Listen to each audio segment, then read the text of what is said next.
शब्दों में ज्ञान चैनल में आप सबका स्वागत है।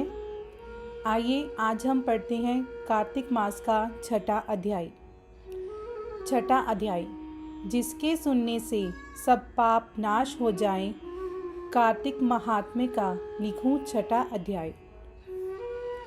नारद जी बोले, जब 2 घड़ी रात बाकी रहे तब तुलसी की मुक्ति का वस्त्र और कलश लेकर जलाशय पर जाएं।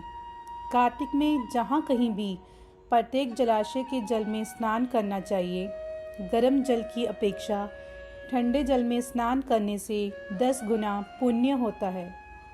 उससे 100 गुना पुण्य बाहरी कुएं के जल में स्नान करने से होता है। उससे अधिक पुण्य बावड़ी में और उससे भी अधिक पुण्य पोखर में स्नान करने से होता है।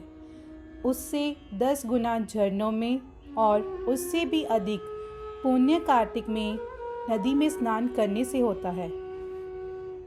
उससे भी 10 गुना पुण्य वहाँ होता है जहाँ 2 नदियों का संगम हो, और यदि कहीं 3 नदियों का संगम हो तो तब तो पुण्य की कोई सीमा ही नहीं। स्नान से पहले भगवान का ध्यान करके स्नानार्थ संकल्प करना चाहिए। फिर तीर्थ में उपस्थित देवताओं को क्रमशः अर्घ, आचमनीय आदि देना चाहिए।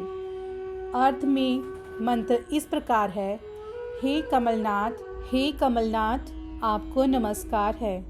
हे जलशायी भगवान, आपको प्रणाम है। हे ऋषिकेश, आपको नमस्कार है। मेरे दिए अर्थ को आप ग्रहण करें। बैकुंठ, प्रयाग तथा बद्रिकाश्रम में जहाँ कहीं भी भगवान विष्णु गए वहाँ उन्होंने 3 प्रकार से अपना पाँव रखा था। वहाँ पर ऋषि, वेद, यज्ञों सहित सभी देवता मेरी रक्षा करते रहे। हे जनार्दन, हे दामोदर, हे देवेश, आपको प्रसन्न करने हेतु मैं कार्तिक मास में विधि विधान से ब्रह्मा मुहूर्त में स्नान कर रहा हूँ। आपकी कृपा से मेरे सभी पाप नाश हों। हे प्रभु, कार्तिक मास में व्रत तथा विधि पूर्वक स्नान करने वाला मैं अर्थ देता हूँ। आप राधिका सहित ग्रहण करें। हे कृष्ण, हे बलशाली राक्षसों का संहार करने वाले भगवान, हे पापों का नाश करने वाले, कार्तिक मास में प्रतिदिन दिए हुए मेरे इस अर्घ का द्वारा कार्तिक स्नान का व्रत करने वाला फल मुझे प्राप्त हो। तत्पश्चात विष्णु, शिव तथा सूर्य का ध्यान करके जल में प्रवेश कर नाभि के बराबर जल में खड़े होकर विधि पूर्वक स्नान करना चाहिए।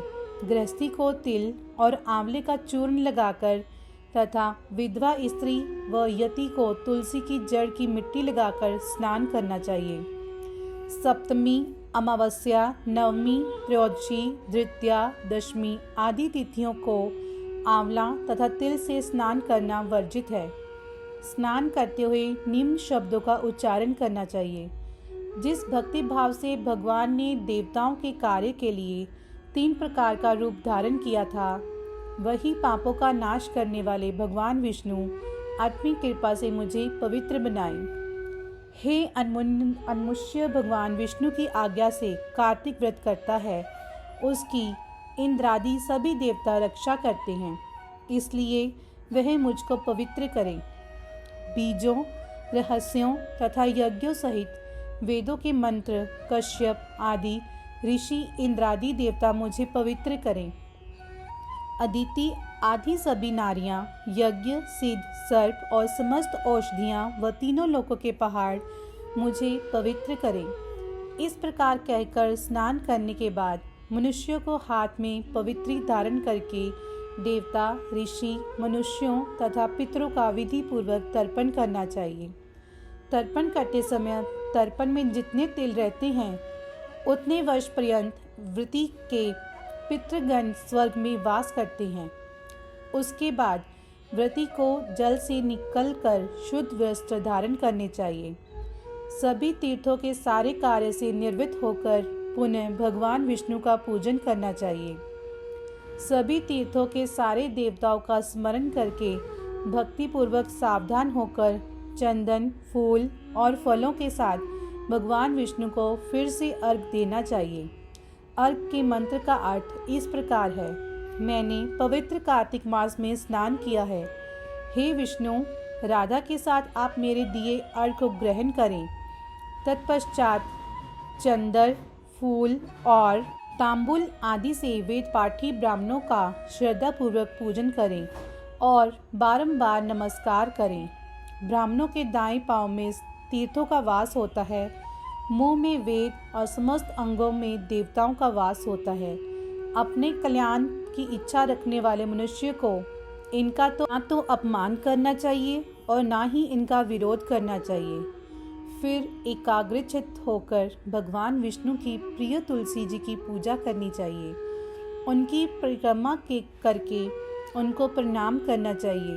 हे देवी, हे तुलसी, देवताओं ने प्राचीन काल से तुम्हारा निर्माण किया है और ऋषियों ने तुम्हारी पूजा की है। हे विष्णु प्रिय तुलसी, आपको नमस्कार है। आप मेरे समस्त पापों को नष्ट करें। इस प्रकार जो मनुष्य भक्तिपूर्वक कार्तिक व्रत का अनुष्ठान करते हैं, वे संसार के सुखों का भोग करते हुए अंत में मोक्ष को प्राप्त करते हैं। संपूर्ण छठा अध्याय। जय श्री कृष्ण। अगर आपको हमारी ऑडियो बुक्स अच्छी लगी हों तो आप हमारे चैनल शब्दों में ज्ञान को लाइक, शेयर और सब्सक्राइब करें और सब्सक्राइब करना मत भूलिएगा। इससे आपको लेटेस्ट अपडेट्स मिलते रहेंगे। और हाँ, कमेंट करके ज़रूर बताइएगा कि आपको हमारी ये ऑडियो बुक्स कैसी लगी। Thank you.